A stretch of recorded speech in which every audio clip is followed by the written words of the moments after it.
Hello and welcome to Farrell Swim Tech. My name is John Farrell. This is the live stream on Team Zoot where I take topics of swimming and I break them down for you using my 15 plus years of racing experience and 12 years of personal coaching.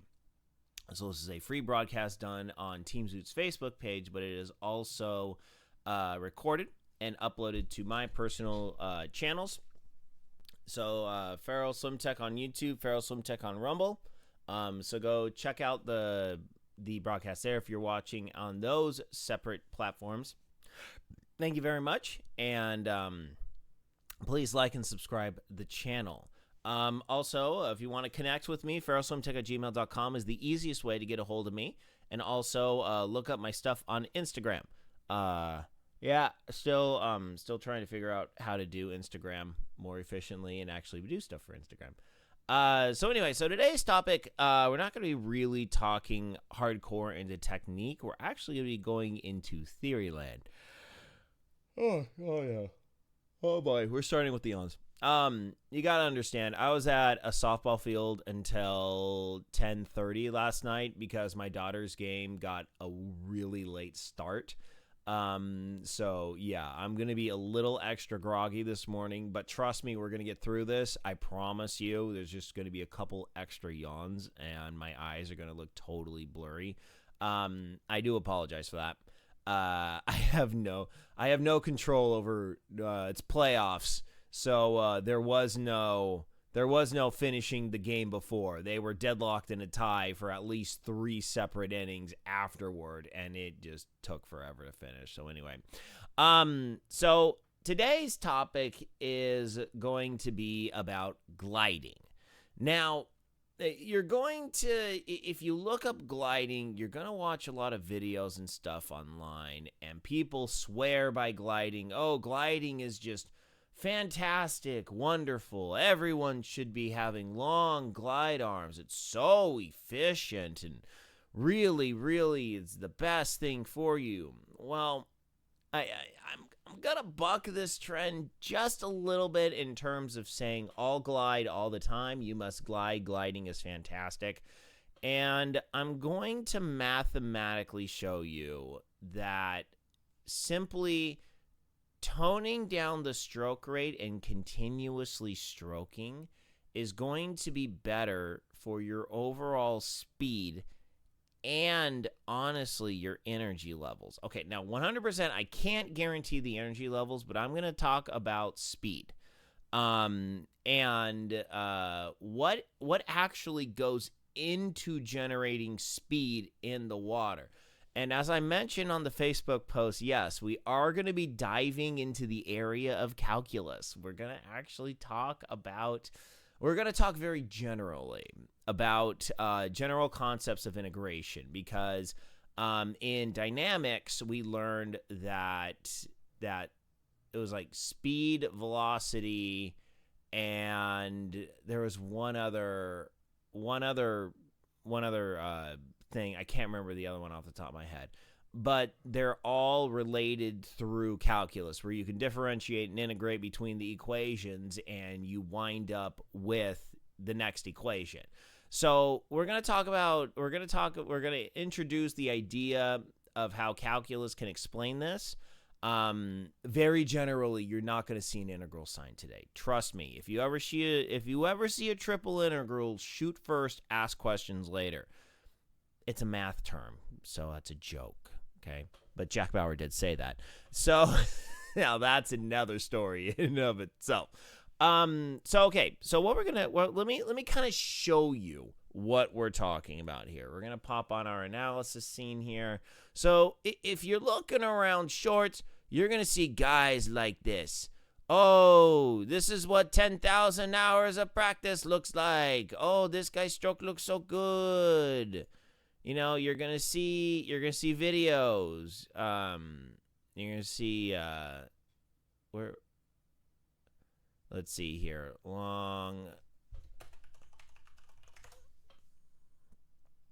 You're gonna see full reach extension.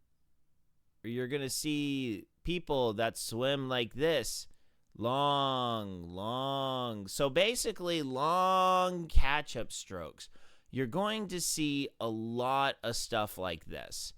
And you're going to be thinking to yourself, well, why don't I do this? Why can't I swim like this? Well, first off, you're not an Olympian. You're not. Okay.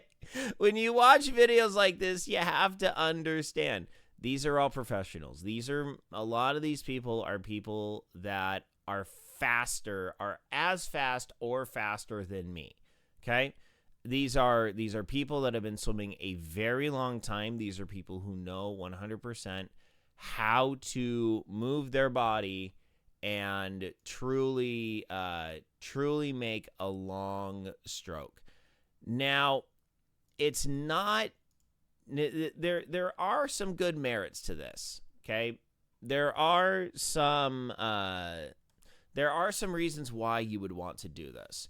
However, my case today is that if you are slower than legitimately like 120 per 100, you're not going to want to look into this. You're not going to want to waste your time with this concept, because what it's going to do is it's going to produce a stroke that stop, start, stop, start, stop, start, stop, start. And the whole reason is acceleration and technique and being able to execute the stroke with enough power to where when you glide, you're not slowing yourself down too much. Okay? So let me introduce this concept. Okay? So when we swim, all right, we're going to have our graph. Okay? So we're going to have our speed.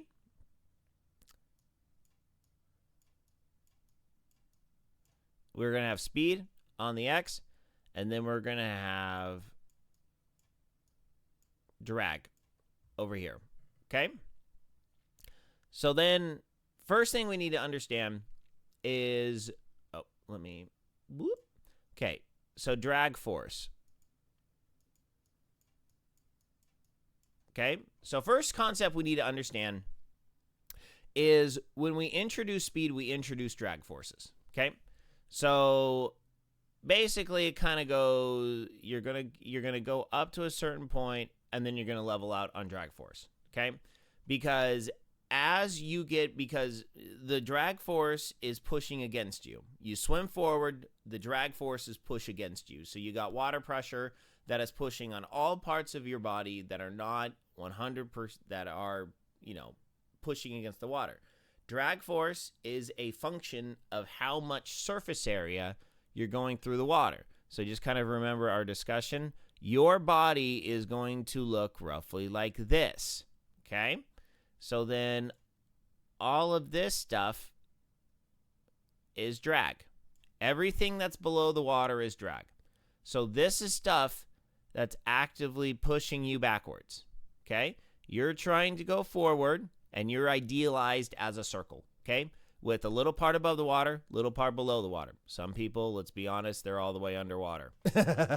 So as you're moving forward, drag forces are pushing you backwards, and the main drag force that we're talking about in this episode is going to be water pressure on you.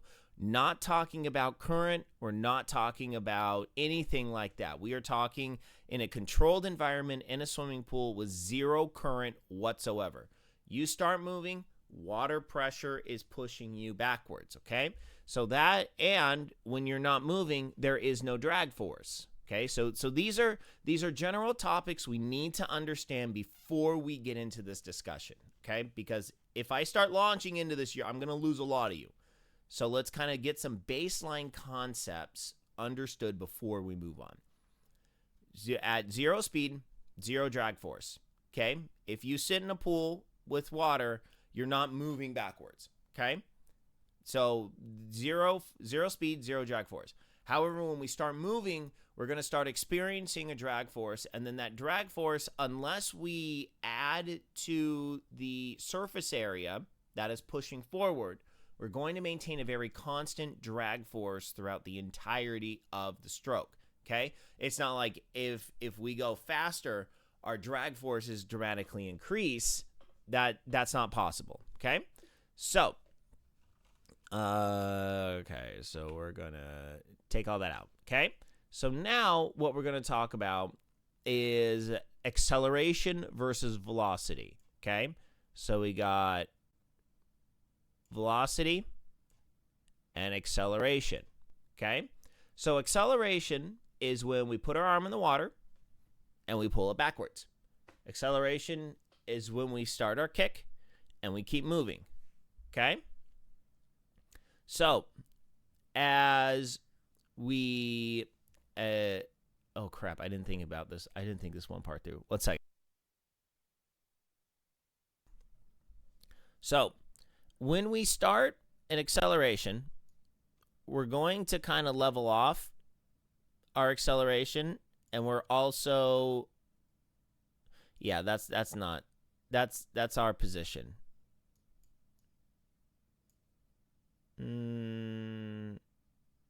Okay, you know what? No. We're gonna go time. We're gonna go time wise. Okay. Hold on. I'm sorry. This one I didn't think this one through too much. I do apologize. Okay. So we're gonna go acceleration over time. Okay. So over time, we're going to start an acceleration, and then if we have a very efficient stroke, what we're going to wind up doing is we're going to wind up putting constant acceleration on this system.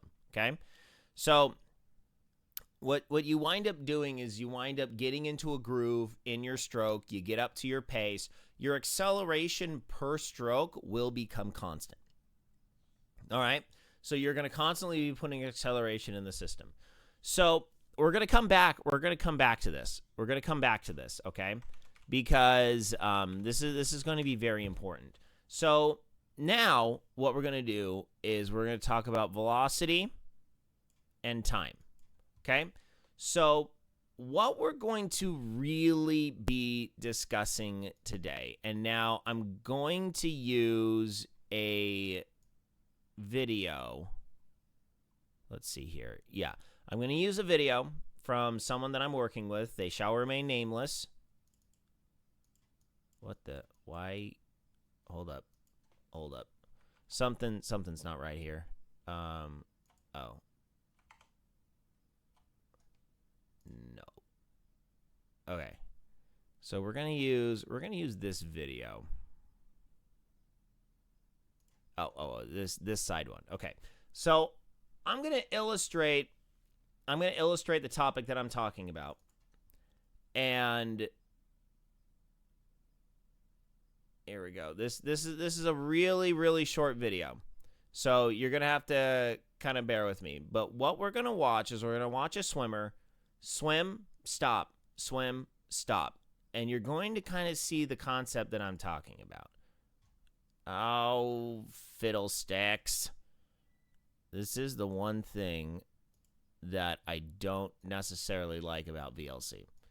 Is that it doesn't remember. It does a lot of good things, but it doesn't remember exactly what I'm doing. Okay, so we're going to drag this all the way back here. Okay. Stop, stop, stop, stop, stop, stop. Okay, and it goes back to the wrong format every single stinking time. Wow, that's annoying. I know there's a setting on that, and I got to figure it out. So anyway, so what happens is, if we have a long glide arm, we seem to have a phenomenon where you go, you're swimming, and you're stopped, and you're swimming, and you're stopped, and you're swimming, and you're stopped, and you swim, and you stop. So what winds up happening is you take a stroke, you glide,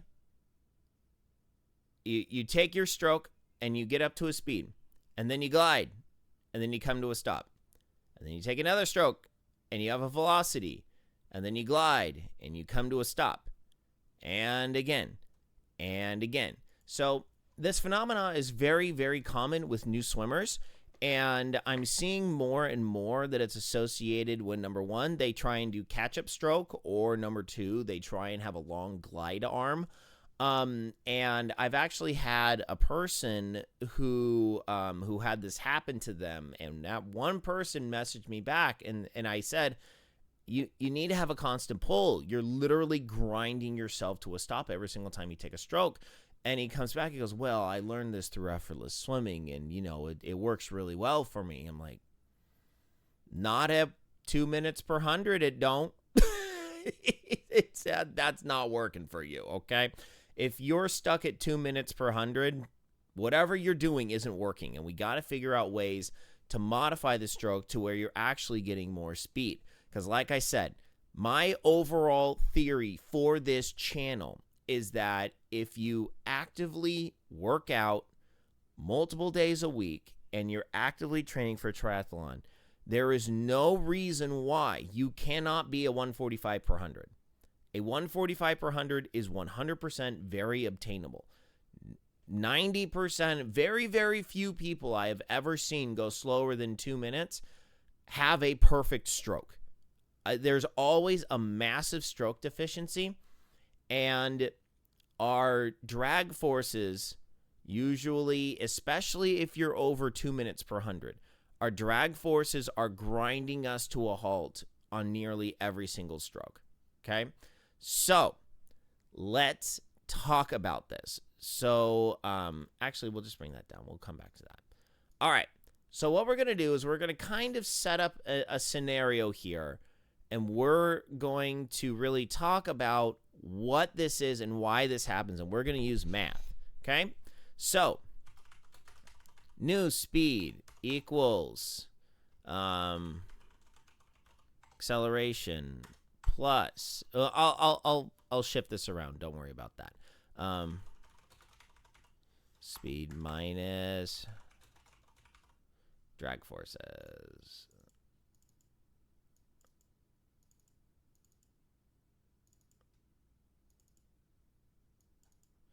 Okay. Hold on.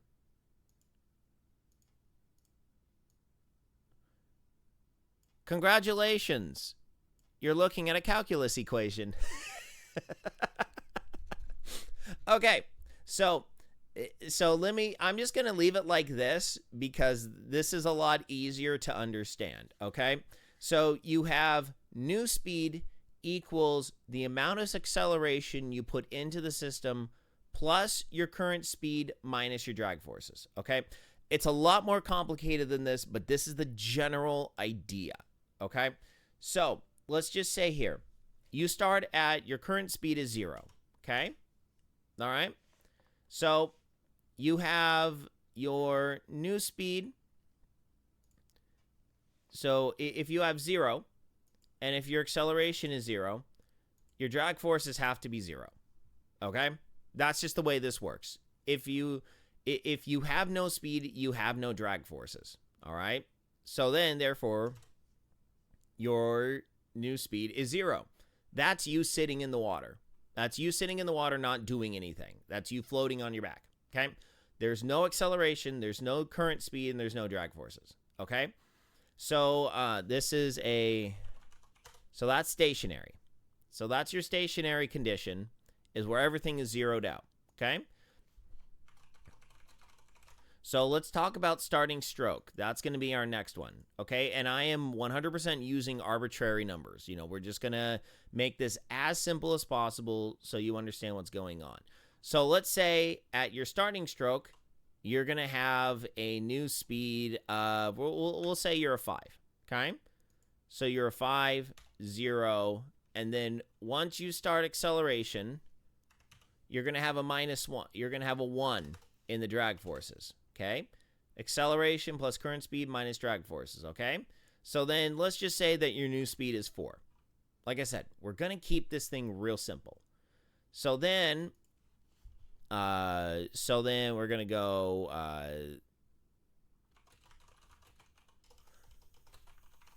5 seconds later. Okay, so now let's kind of talk about this equation. So what are we doing? So we're going to use time, okay, and then velocity. All right. So what basically happens is over time, we're going to get up. We're going to get up real fast, and then we're going to kind of level out. Okay? For me, usually you kind of get up to a speed, and then you start to dip, and then you kind of maintain in a speed. Okay? So over time, what we're doing is we're going to take chunks. We're going to take readings over time. Okay? That's what we're doing here. So we're going to take our current velocity, and we're going to project what the next velocity is going to be. And then the next one, and then the next. Okay? That's basically what calculus is it's taking a line and you're calculating each instance in it based off of the instance before it. Okay? And trust me, calculus sucks. I hated calculus. I did not have a good time with multivariable calculus. For those of you that know, you know. I took a D in that course, and I said, I'm out of here. But the good thing is my current field of employment takes calculus and throws it into computer programs, so I never have to look at an integral ever again. So anyway, so basically what we're doing is we're taking readings along a graph, but the reading before is an input variable into the next reading. That's basically what we're doing here. So what we're doing is we're going to take our new speed, okay? Our new speed is now going to become our current speed, okay? So our acceleration off the start is going to be, now we're going to settle in and we're going to make ourselves about a 3, okay? And then as we start going, we're going to taper off on our drag forces, and we're going to have a 2. We're going to have a 2 on our drag forces the rest of our readings, okay? So we're going to keep the drag forces constant. We're going to assume you have a very consistent body positioning, and it's going to take drag forces into the equation, okay? So you're going to add 3. You're going to take 3 plus 4 minus 2, okay? 3 plus 4 minus 2, all right? So 4, 7, 6, 5. So you're going to have a 5, okay? So how do we maintain a consistent speed, all right? How do we maintain a consistent speed?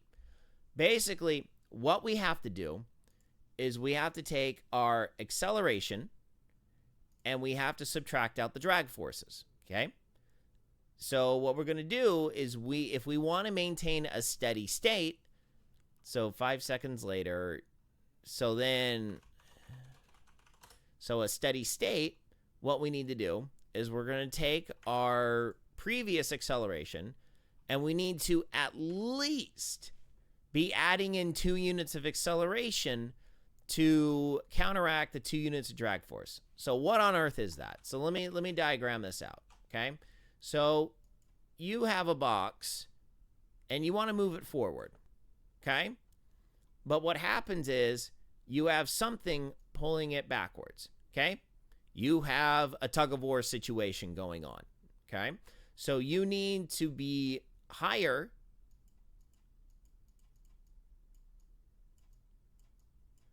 You need to be higher on your positive direction and less here, okay? So if you have equal here and equal there, that box isn't moving. You have higher forces on the right, it's going to be pulled to the right. Right, left reversal. So it's pulled to the right. If you have more on the left, pulled to the left. Okay? So that's the basic concept we're talking about here. So in order to maintain steady state in swimming, we must have an acceleration equal to our drag forces. Okay? So if we have steady state, equal acceleration, equal drag forces. Okay? Now, like I said, it is a lot more complicated than this. I understand. But basically, we need to keep adding acceleration into the system in order to counteract the drag forces that are coming on. Okay? So, what happens when you glide? Okay? What happens when you glide? Well, what happens is we're going to take our 5 units and we're going to add 0 acceleration. And now we're 3. Glide again. So then we're at 3. We got, oh, not 20. We got 2. So we're now down to a 1. Then we're at a 1, 0, 0. Okay? Because remember, drag forces in water, if it's a still pool, cannot push us backwards. Okay? It cannot actively push us backwards.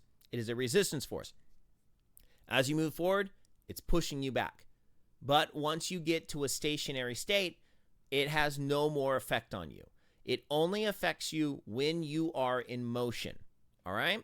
So, what we learn is that with this basic, very, very, very, very simplified equation, if you're gliding, you're adding 0 acceleration into the equation.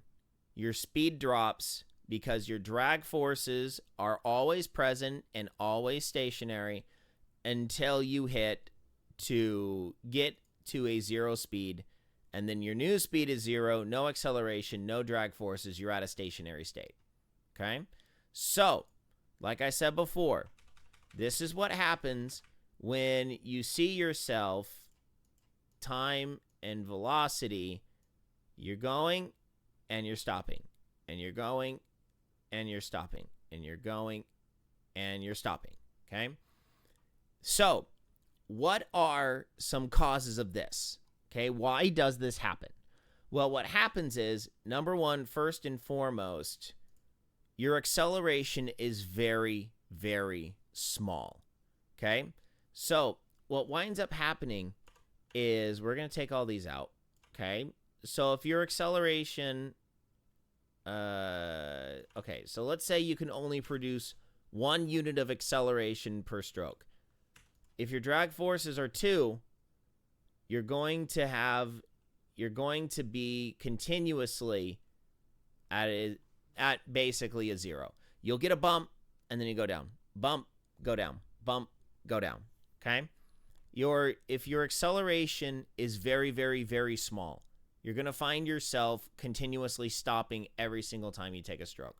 So this is why glide for slow people is not very good. Okay? What you wind up seeing with people that are experts, and you see people that have these beautiful strokes. I mean, let me show you. Let's see here. Let me show you an example of myself basically doing this. What the freak is that guy? Hold on. Let me pull this up. No, not that. Let's see here. Oh, there we go. Grab that. Here we are.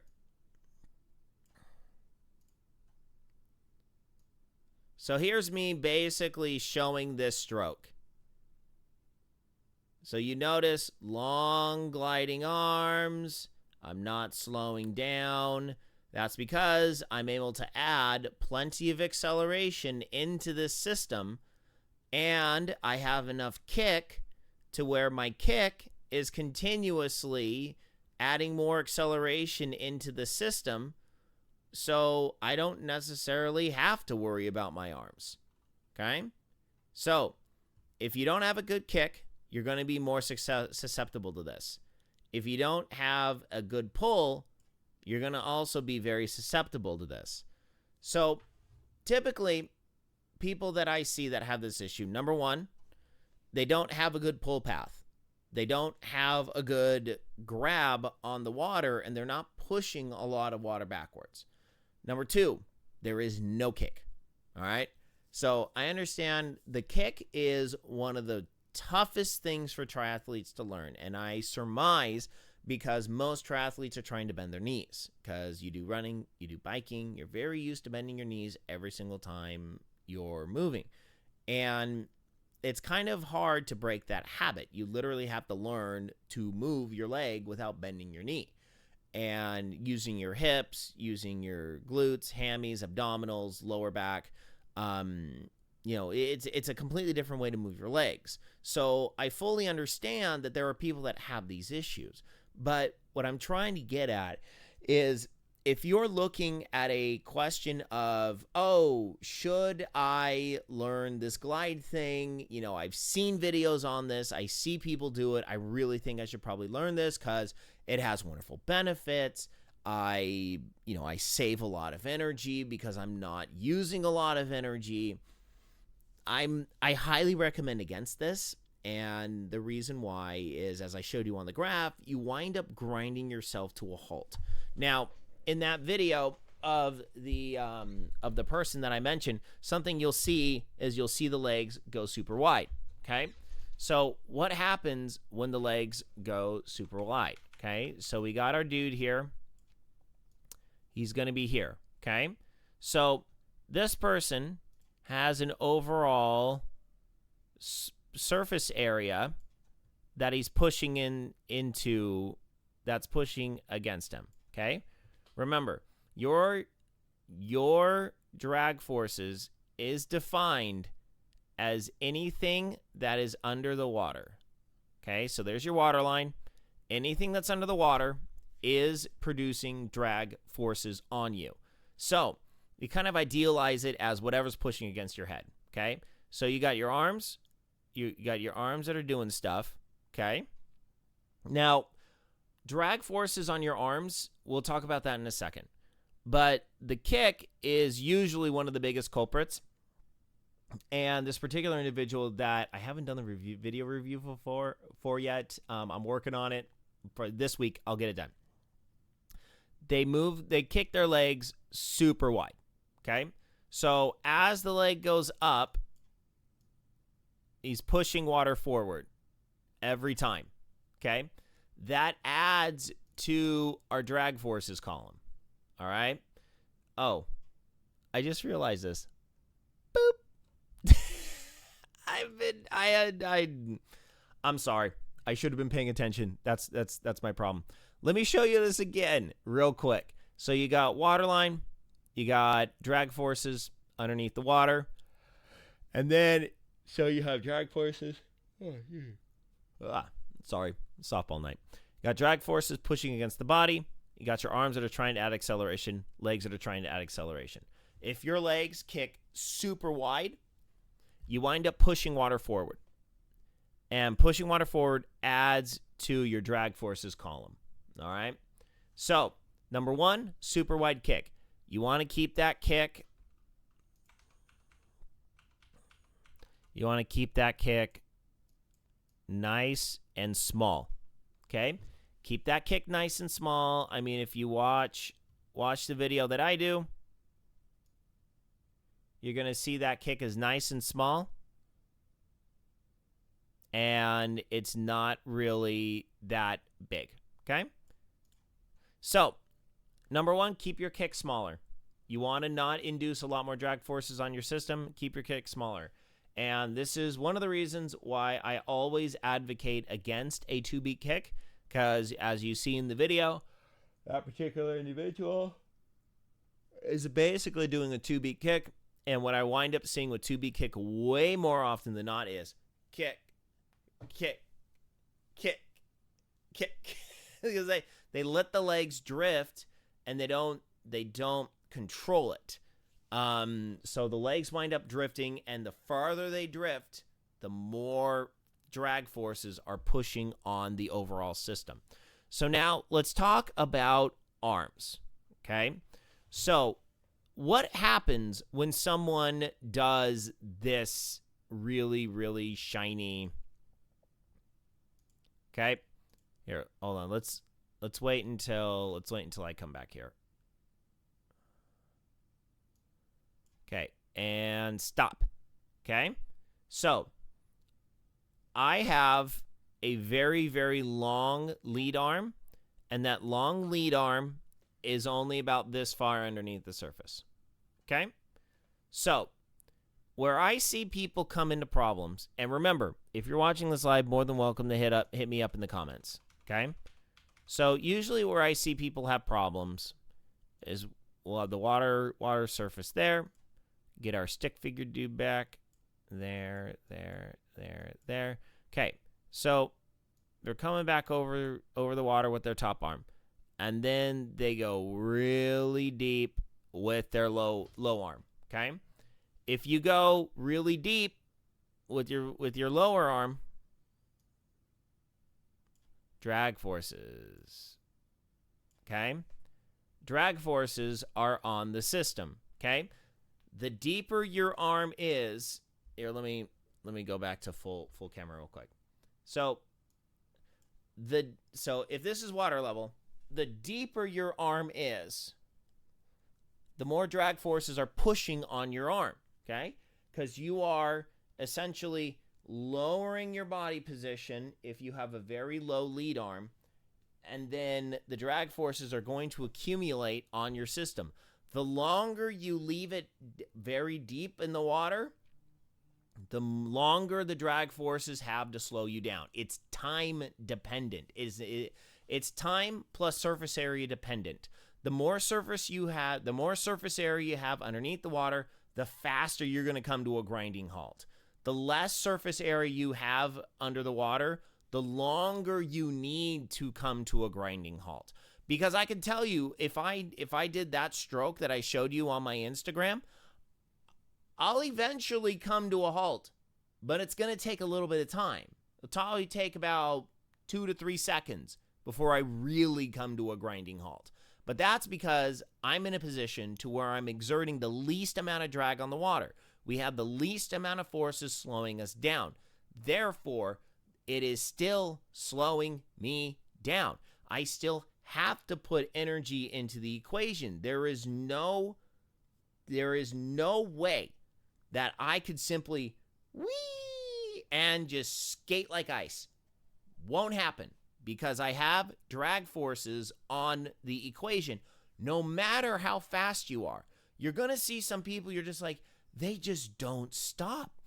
It's because they are continuously adding acceleration into the equation somehow. All right?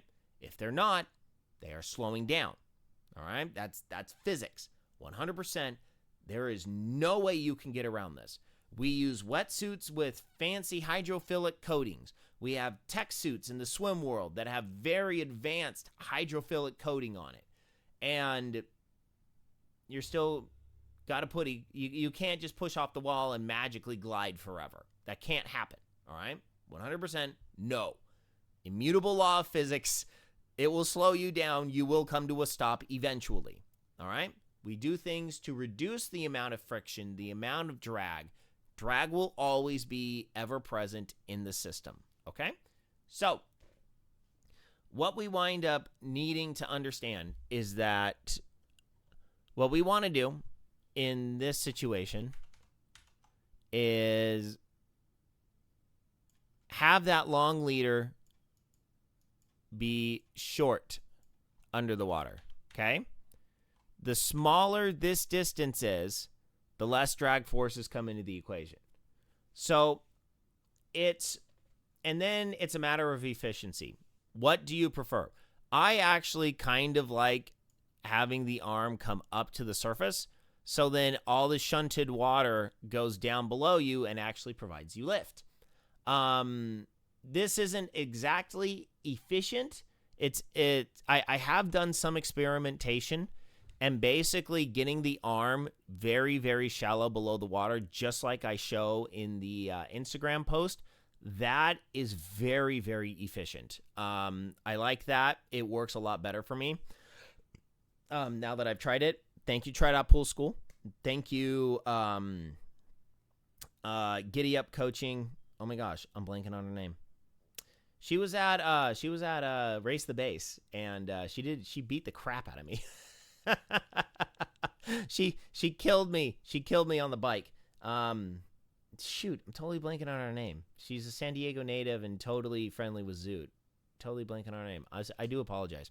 Names get memory holds so bad on me. I was like, oh, I know that person. But if I hear the name, I'm like, there it is. Retrieve it from the memory hole.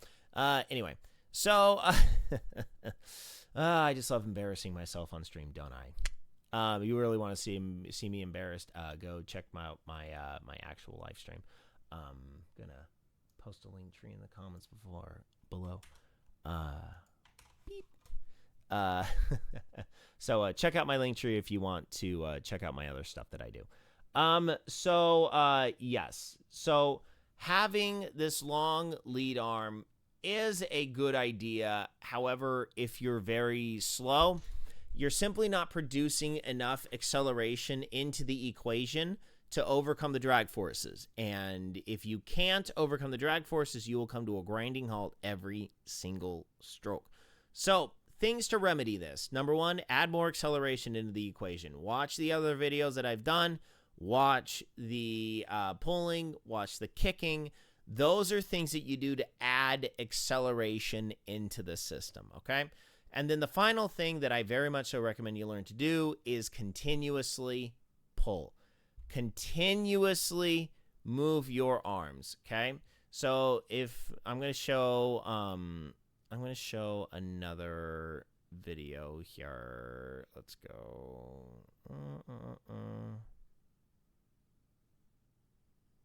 Yeah, we'll go with my 25 free one. So this is going to be a kind of extreme example because I'm actually sprinting, and I know two things can be true at once. I'm actually sprinting, and I'm actually sprinting in this video. So you're gonna watch the arms continuously moving, never stopping, never ever stopping. Okay. There's the 1310. So yeah, it's you need to continuously be moving, okay? You got one arm continuously coming up, and then the other arm is continuously pulling. So you wind up creating this kind of oblong continuous circle. You know what this is like? A bike pedal. So something that I've been really working on lately is kind of getting people to understand that your swim stroke is basically like your bike pedals, continuously moving all the time. Okay? So what this does is this takes away the glide portion where we have zero acceleration plus the drag forces. Okay? This takes away the glide.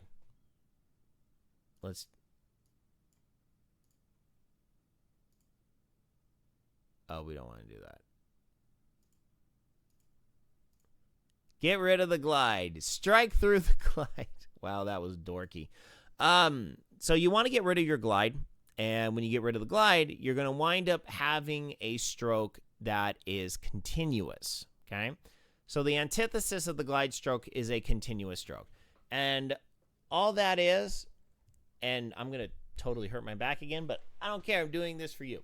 Your swim, swim, swim, swim, swim, swim, swim, swim. All right? That's it. That's all you're doing. That's all you're doing. And the adage that I say is it doesn't have to be fast. It just never stops. Okay? 2 primary rules of freestyle for those that are starting. The kick never stops. The pull never stops. Just don't stop the pull. If you stop the pull, your drag forces are going to slow you down. If you don't have a lot of acceleration to begin with, you're going to come to a stop every single stroke, every single time. And every single time you glide, you will come to a grinding halt. And then you got to start up again. Now, the only question is, in terms of a pure energy saving standpoint, is the action of start, stop, start, stop, start, stop. Does that take more energy than simply continuously pulling, continuously adding acceleration into the equation at a lower rate? So you're going to have people that are going to say, well, you can't, there was someone who commented on the Facebook post yesterday, and I do apologize for that. I legitimately tried to just make it an event, but then I kind of realized when it was too late, my 3/4 of my explanation got chopped off. So I'm just like, oh no, that my explanation went away. Crap. So I had to just post it again.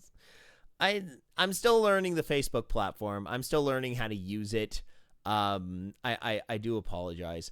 But anyway, so the question is, softball. It sounds like a curse word, but that's what happened last night.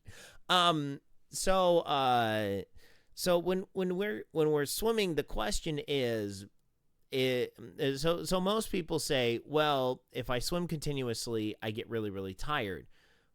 Well, the problem is you're horrendously inefficient. That's what the problem is you're very inefficient. Number one culprit is kick. Kick is usually the biggest waster of energy of most people. So here's kind of a triage. Let me give you a triage to look at.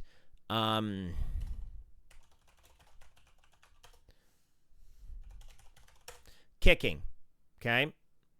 So kicking usually is the biggest culprit, all right? So if you want to really start looking into learning how to kick better, start looking into not bending your knees. Well, straight long legs, much more efficient kick. Doesn't matter how fast you're going. Honestly, it can be a nice gentle kick, and that's going to keep your lower body up.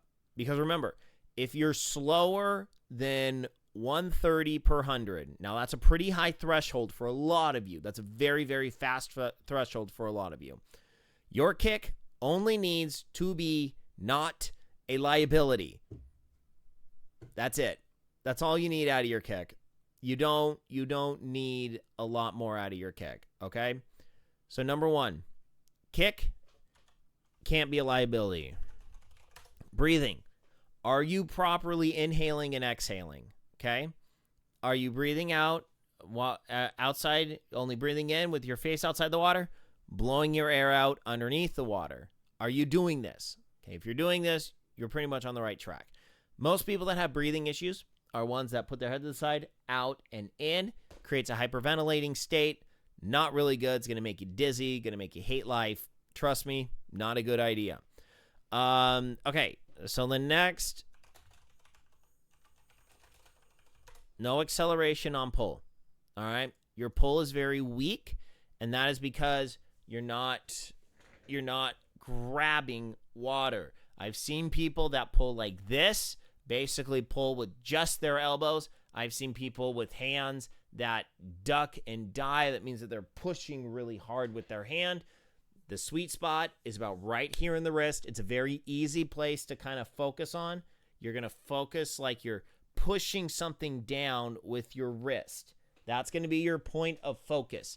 That'll get you in the ballpark, okay? That'll get you started. Focus on putting pressure on the wrist and not the hand or the elbow, all right? So, no acceleration on pull. And then, okay, poor body positioning. If our body, let's use this. If our body is all the way down here and then our legs are here, massive drag forces on the equation, okay? Fix your body positioning. But usually kicking is an indicator of bad body positioning, okay? Usually if you have a bad body position, usually you have a really, really bad kick. So I very much so recommend kind of looking at the kick first really go over videos and technique on how to kick. There's going to be some on this channel. You can look up past videos and you can find my kicking. Also, Feral Swim Tech at YouTube and Rumble. You'll find those there as well. Learning how to kick better will help your body positioning, and it doesn't take a lot of energy to produce a good kick. You just have to understand the technique, and you got to understand the mindset, and you got to practice it. You got to practice it until it's very easy. You can do it just like you run. If you get to the point where you can just get in a pool and kick and move yourself across the pool at a good clip, and you don't even think about it, you're good. We're triathletes who kicks. Oh, good one, Kathy. That's a good one. Like I said, it only has to not be a liability. I'm not asking you to add, force into the equation. I can kick a sub 130 100 freestyle, okay? The kick, I kick faster than 90% of you, okay? So but yes, I'm a swim snob. Thank you for that, Kathy. That was a good one. So like I said, if you're slower than 130 per 100, realistically, you just need to use the kick to get your body position in line. So you're not creating a buttload of drag forces on the water. That's all we're talking about here, okay? Making it very simple for you. So yeah. So those are your most common problems with this. So I understand that there's people that make a lot of money teaching people how to swim with a glide. Honestly, unless you are at 130 or slower, or quite frankly, you're doing a marathon swim, that's a lot. That's another major area that I see this in a lot, are people who swim 5K, 10K, crazy longer swims than I've ever done. Most I've ever swam in a workout was 10,000 yards, and that's when we went 100s. Yeah, that's the most I have ever swam, in a certain period of time. But that even wasn't continuous. But those were 100 and 100s, holding freestyles on a sub 50 and backstrokes at a 52 seconds per 100 backstroke. So yeah.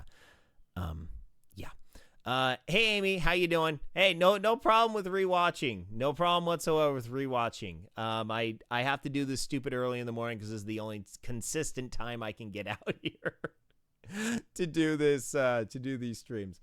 So overall, I mean, realistically, the whole notion of gliding with your stroke is not a bad idea. However, the whole point of this episode is that if you are definitely slower than a 145, 100% slower than 2 minutes, and goodness gracious, if you're slower than 230, I know you exist. I know you people are out there. This is not something you want to look into. Please avoid this at all costs. Avoid this pristine la la la la la la la la la la la. Avoid it. It's not going to work for you. Trust me. You're going to be wasting time learning a technique that does not work for those that have low accelerations into the stroke. Now, like I said before, honestly, I understand this could cause a little bit of controversy. Want to prove me wrong? Hit me up in the comments below. Like I said, the only way that you would be able to truly understand and test this is if you rig a swimmer with accelerometers and you have a way to measure how much calories they burn using different stroke techniques. That's the only way you're going to be able to set that up. And quite frankly, I don't know how to set that up. So, hey, research project, exercise science majors, I got you a research thesis for you. Yeah, so you can thank me later. You can Also, I'm willing to be a test subject. I'm willing to swim for your research paper. Feralswimtech@gmail.com for all inquiries. Oh boy. So that's basically it for today's stream. That's the whole concept that we're talking about here. It's understanding that every single second, our new speed is calculated from a combination of our acceleration, our current speed, and the drag forces on our system. Okay, so in order to maintain our speed, our acceleration will cap out at a certain amount, and then your current speed is going to be high. Now, obviously, in this picture, we have not talked about energy consumption. Your energy consumption is going to limit how much acceleration that you're going to be able to put into how much energy and how strong your muscles are going to limit how much acceleration you put into a system. There is a limit to this, and there's a limit on your drag forces. Okay. This current speed and your new speed are variables. They will change every single second. However, your acceleration has a limit. Your drag forces have a limit, okay? So understanding this, you're going to be able to have a much better knowledge of how swimming works, and you're going to be able to focus in on techniques and stuff that are going to work for you. And just like excuse me. Let's get those out of here. So just remember, if you're slower than 130 per 100, honestly, you're going to be better off using a continuous stroke. You're going to want to decrease the power just a little bit, so then you can continuously be moving the arms. Places where people have problems are down here, when their arms down there, and their arms right there, okay? When you pull back, just bring that arm out of the water. Don't let that stay there and then bring the arm out of the water. The other part where people have issues is where they're kind of robotic. They go stroke, stroke, stroke, stroke, stroke. That's where they get into problems. You stop and start the stroke. Simply keep the arms moving, okay? While you do this, just do windmills on land, okay? And I have very limited mobility here, so I kind of look weird doing this. Windmills. Do windmills, okay? Get used to one arm being on the opposite side and moving it to the front, and then moving that arm to the back, and then moving it out to the front, and then eventually you're going to start doing dry swimming. Dry swimming, like I said, I got a bunch of crap my way, so I don't want to keep hitting my microphone, but you get the idea. So you're going to keep the stroke continuously moving, and by doing this, you're going to be able to continuously add energy into your equation, and you're going to counteract the drag forces, and you're going to have much faster overall speeds. So, so that's going to be it for today. So thank you all so much for tuning in. I hope you enjoyed this episode. I do like doing these deep dives because it gives me something to do when I drive around in my car. And I just start thinking of these ideas out loud, and that's how I come up with content for this for these streams. So if you like what you see here, please leave a comment. I would greatly appreciate it. Also, a like and subscribe. Let's see here. I am one of those that swim at about 1/4. Okay. Well, Amy, here's the deal. If you have a high stroke rate, all you got to do is just slow it down. Just slow it down. Don't worry about gliding. Just simply slow the arms down. That's all you do. You know what? I think I'll do the next episode on what is a high stroke rate. Okay. So I think we'll do a full episode. Thank you, Amy. You basically gave me the impetus for my next episode. I'm going to brainstorm this week, and I'll have some fun stuff for you next week. So anyway, so that is going to be it for me today. I got to get out of here. I've spent way too long on this. So anyway, thank you all so much for tuning in. I hope you enjoyed this episode. Leave a comment down below. I check the comments here on Facebook all the time. So if you got any questions, feralswimtech@gmail.com. I still do in-person lessons and virtual lessons. So if you live in Los Angeles County, San Bernardino County, Ventura County, Orange County, North San Diego County, you want to meet with me, check out the link tree in the comments below. Also, big shout out to Dynamic Triathlete. Last week we did my fabled yoga episode, where I did some stretching, and basically you want to get limber, you want to have a better reach on your stroke. Use Dynamic Triathlete. It's fantastic. This is an app that I use when I'm actually good about it. It has 20-minute daily stretching routines, 16 to 20-minute daily stretching routines. It's going to provide a big boost to your overall swimming. It is going to make you feel better about life, especially if you run a lot or cycle a lot. You're going to have a lot of tightness, and that's going to impede your ability to have good swim technique. So spend some time, a little bit of time each day, get some stretching, use Dynamic Triathlete, offer code SWIM, coupon code SWIM, SWIM, in checkout for 10% off your purchase, and your purchase will help the stream. So once again, thank you all so much for tuning in. Thank you, Mark Goddard, for allowing me to take over Zoot once a week in order to do this. I'm happy to say that I did Bayshore Sprint over the past weekend. I did a 6-minute 500, so that got me first out of the water, and then I screwed up the first turnaround and I lost 20 places because of that. I should have remembered what the course was, and I just blew on down the beach and added a couple more miles onto my bike, and I lost a lot of places, so I wound up 15th overall. Which usually is about how I place in these kinds of events. I probably could have been top 5 if I wouldn't have screwed that up. Whatever. It's not like I had a bunch of money riding on the event anyway. But yeah, so shout out to everyone who did Ironman Texas. I know a lot of you did that. We always have a good presence at the major Ironman Brandon events. I simply cannot train for that distance in my current position in life. So I do sprint in Olympics, and I have a good time with it. So anyway, thank you all so much for tuning in. I know swimming is crazy, and I hope that this helps you get faster. So until later, my friends, good night, Isaiah Norris, wherever you are. See you next week. Have a great week. Keep training, everyone. Have a great time. Goodbye, everyone. Goodbye.